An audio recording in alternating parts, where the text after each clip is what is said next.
अस्सलाम वालेकुम viewers, welcome back to my channel. कैसे हैं आप सब? उम्मीद है आप सब खैरियत से होंगे। आज मैं आपसे शेयर करने जा रही हूँ बहुत ही ज़बरदस्त सी और अमेजिंग सी रेसिपी, लेस ऑयल रेसिपी आप इसे कह सकते हैं। मैं मोमोज़ बनाने जा रही हूँ जिसमें हम बिल्कुल भी ऑयल का इस्तेमाल नहीं करेंगे और साथ ही बनाएंगे बहुत ही मज़ेदार सी और चटपटी सी चटनी जो कि इसके साथ सर्व की जाती है। इसी रेसिपी का कोई पार्ट मिस मत कीजिएगा, एंड तक ज़रूर फॉलो कीजिएगा। आइए बनाना स्टार्ट करते हैं। सबसे पहले मोमोज़ के लिए मैदा तैयार करेंगे। इसके लिए एक बाउल में ऐड करेंगे 2 कप मैदा। इसमें ऐड करेंगे 1 चाय का चम्मच नमक और उसको अच्छे से मिक्स कर लेंगे। फिर हम इसमें ऐड करेंगे 1 खाने का चम्मच ऑयल। इसको भी डाल के अच्छे से हम मिक्स कर लेंगे। फिर थोड़ा थोड़ा पानी ऐड करके हम इसे गूंद लेंगे। हमें एक टाइट सी डो जो है रेडी करनी है, ना बहुत ज़्यादा भी टाइट नहीं होनी चाहिए, एक मीडियम सी डो जो है हम तैयार करेंगे। आधा कप तकरीबन पानी लिया मैंने और ये आधा कप ही मेरा इस्तेमाल हो गया था इसे गूंदने में। पानी डाल के सारे मैदे को इकट्ठा करेंगे और तकरीबन 5 मिनट तक अच्छी तरह से हम इसे गूंद लेंगे, जब तक हमारी डो जो है वो स्मूथ सी ना हो जाए। डो जो है हमारी मीडियम सी डो बिल्कुल रेडी हो चुकी है। इस तरह की देखें, इसको रेस्ट दे देंगे। इसको ऑयल ड्रॉप करेंगे इसके ऊपर थोड़ा सा और इसको रेस्ट देने के लिए 10 मिनट के लिए एक साइड पे रख देंगे। अब इसकी फिलिंग रेडी करेंगे, जिसके लिए 250 ग्राम मैंने चिकन कीमा लिया है। इसमें स्पाइसेस ऐड करेंगे। सबसे पहले इसमें ऐड करेंगे 1 चाय का चम्मच अदरक लहसुन का पेस्ट। आधे चाय का चम्मच इसमें ऐड करेंगे नमक। आधा चाय का चम्मच इसमें ऐड करेंगे काली मिर्चों का पाउडर। 1 चाय का चम्मच इसमें ऐड करेंगे कुटी हुई लाल मिर्चें और 1 खाने का चम्मच इसमें ऐड करेंगे सोया सॉस। कुछ वेजिटेबल्स ऐड करेंगे इसमें। 3 खाने के चम्मच चॉप की हुई शिमला मिर्च, 2 खाने के चम्मच चॉप किए हुए प्याज और 1 खाने का चम्मच इसमें चॉप की हुई हरी मिर्चें। अब चाहें तो सब्जियां जो हैं इसमें और भी ऐड कर सकते हैं आप मर्ज़ी और पसंद के मुताबिक, लेकिन स्पाइसेस जो हैं इसमें थोड़े ही डलते हैं क्योंकि जो उसकी चटनी होती है वो बहुत ही करारी होती है, इसलिए अंदर के स्पाइसेस जो हैं हम वो कम ही रखते हैं। इसको अच्छे से मिक्स करेंगे। फिलिंग हमारी रेडी हो जाएगी और इसी साइड पर रख देंगे। अब चटनी रेडी करते हैं। चटनी के लिए एक पैन में ऐड करेंगे 2 कप पानी। इसमें मैं ऐड करूँगी तकरीबन 15 से 20 दाने मेरे पास लंबी वाली सूखी लाल मिर्चें हैं। बेसिकली इसमें आधी सूखी मिर्चें डलती हैं और आधी कश्मीरी मिर्च डलती है, लेकिन वो मेरे पास अवेलेबल नहीं थी, इसलिए मैं इसी से बना रही हूँ। आपके पास जो भी किस्म की मिर्चें हो और गोल मिर्चें हों तो वो भी इस्तेमाल कर सकते हैं। 3 अदर टमाटर लिए मैंने, लाल सुरख टमाटर लिए मैंने, उनको हाफ स्लाइसिस में मैंने कटिंग कर लिया है। मीडियम साइज़ के टमाटर हैं वो ऐड करेंगे। 3 अदर लहसुन के जवे लिए हैं वो भी ऐड करेंगे और इसको बॉयल होने के लिए हम रख देंगे तकरीबन मीडियम आंच पे तकरीबन 10 मिनट के लिए, ताकि इसका पानी जो है वो रिड्यूस हो जाए। 2 कप पानी है, 1 कप पानी जब इसका रह जाएगा और ये देखिए टमाटर हमारे इस कंडीशन में आ गए हैं कि इनकी स्किन जो है वो खुद बहुत उतर रही है। स्किन इसकी रिमूव कर लेंगे और इनको ठंडा कर लेंगे। फिर एक ब्लेंडर जग में डाल के हम इसको ग्राइंड कर लेंगे, फाइन सा एक पेस्ट बना लेंगे। चटनी बनाने के बहुत से तरीके हैं। बाज़ लोग इस टाइम पे आके इसके अंदर थोड़े से स्पाइसेस डाल के इसको डन कर लेते हैं, लेकिन अगर बाज़ार वाली लुक देनी है तो उसमें बाज़ार वाले जो हैं वो इसको तड़का लगाते हैं। एक पैन में ऐड करेंगे 1/3 कप ऑयल। इसमें ऐड करेंगे 2 खाने के चम्मच लहसुन जो कि बारीक बारीक चॉप किया हुआ है और 1 खाने के चम्मच अदरक उसे ही बारीक बारीक चॉप कर लिया है। इसको डालेंगे और इसको थोड़ी देर के लिए हम फ्राई कर लेंगे। हमें इनका कलर चेंज नहीं करना, सिर्फ थोड़ी देर के लिए फ्राई करना है कि इनका कच्चापन जो है वो दूर हो जाए। अब इसमें ऐड करेंगे हम चटनी। अगर आप चाहें तो आपको इस तरीके को भी चटनी में डाल सकते हैं, लेकिन मैं इसके अंदर पका रही हूँ। जो हमने ग्राइंड का मिक्सचर रखा हुआ था वो ऐड करेंगे इसमें और इसको अच्छे से मिक्स करेंगे। फिर थोड़े से स्पाइसेस जो हैं वो इसमें हम ऐड करेंगे, जो कि कुछ यूँ हैं। 1/4 टीस्पून इसमें ऐड करेंगे हम ब्लैक पेपर, काली मिर्चों का पाउडर, क्योंकि वैसे ही बहुत ज़्यादा करारी होती है इसलिए मिर्चें कम डालेंगे।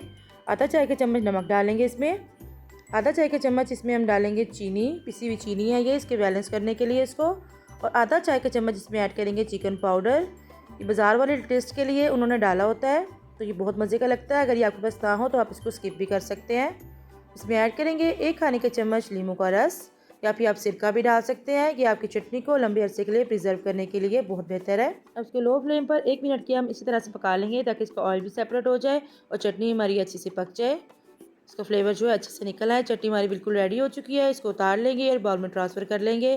तो चटनी ठंडी हो जाए तो आप किसी एयर टाइट जार में डाल के इसको तकरीबन 1 महीने के लिए आराम से स्टोर कर सकते हैं। और इसी दौरान अगर आप चैनल पर नए हैं और अभी तक चैनल को सब्सक्राइब नहीं किया, प्लीज़ चैनल को सब्सक्राइब करें और बेल आइकन को प्रेस करें। अब मोमोज़ रेडी करते हैं। इसके लिए आटा जो है हमारा सेट हो चुका है बिल्कुल। अब इसको 2 पार्ट में डिवाइड कर लेंगे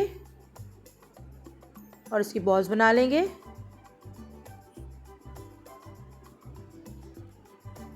अब थोड़ा सा मैदा डस्ट करेंगे और इसकी बारीक सी एक रोटी बेल लेंगे।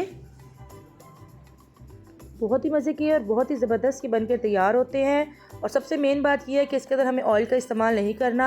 ये बहुत ही हेल्दी भी हैं और बच्चों के तो बहुत ही फेवरेट है।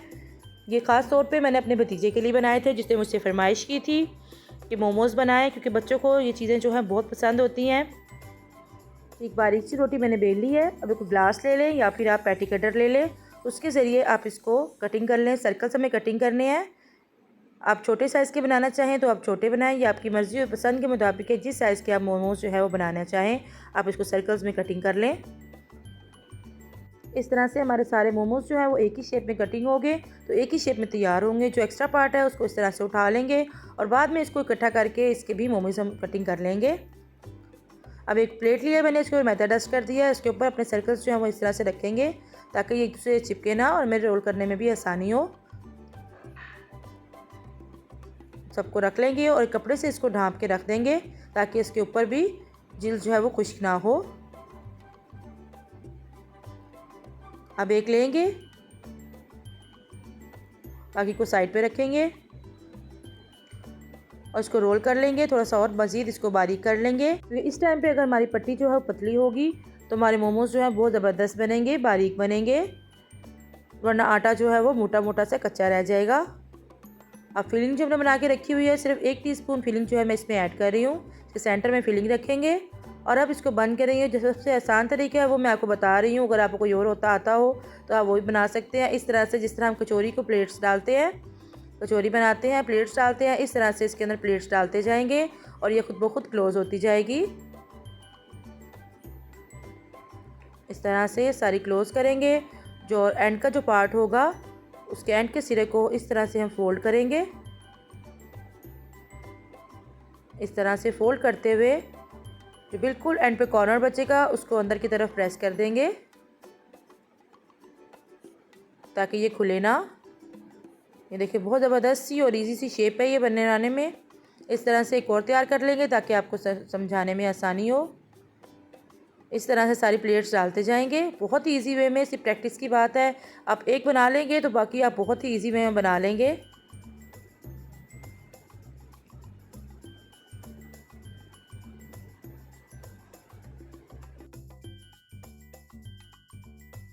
सारे मोमोज जो है वो रेडी हो चुके हैं। अब इनको स्टीम करेंगे। इसके लिए कढ़ाई में मैंने पानी डाल के पहले से बॉईल होने के लिए रखा हुआ है। ये काम आप पतीले में भी कर सकते हैं।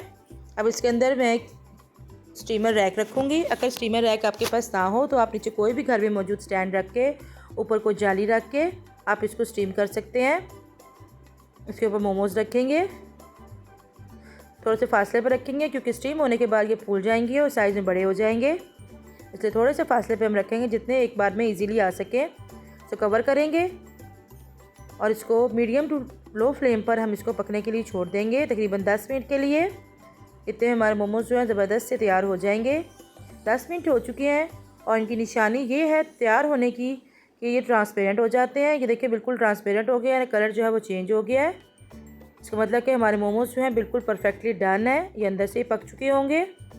अब इनको निकाल लेंगे और बाकी जो रह गए हैं उनको भी इसी तरह से तैयार कर लेंगे। ये तैयार है हमारे बहुत बेहतरीन से मोमोज़ चटनी के साथ। मैं आपको दिखाती हूँ इनको कितने ज़बरदस्त ये अंदर से भी लग रहे हैं। जब आप फ्राई चीज़ें खा खा के तंग आ गए हो, दिल करे कुछ ऐसा खाने का कि जो जिसमें ऑयल का इस्तेमाल या तो कम हो और या फिर बिल्कुल ही ना हो, तो उसके लिए बहुत ही आइडियल सी और परफेक्ट सी रेसिपी है। जैसे कि आगे रमज़ान आ रहे हैं, उसके लिए बहुत आइडियल सी रेसिपी है। इसको ज़रूर ट्राई कीजिएगा और अपना फीडबैक दीजिएगा कि आपके मोमोज़ जो हैं वो कैसे बने हैं। किसी पॉइंट में रेसिपी अच्छी लगी हो तो प्लीज़ इसे लाइक करें, शेयर करें। चैनल पर नए हैं तो सब्सक्राइब करें, बेल आइकन को प्रेस करना ना भूलिएगा। फिर मिलते हैं किसी नई और डिफरेंट सी यूनिक सी रेसिपी के साथ। दुआ में याद रखिएगा। Thank you for watching. अल्लाह हाफिज़।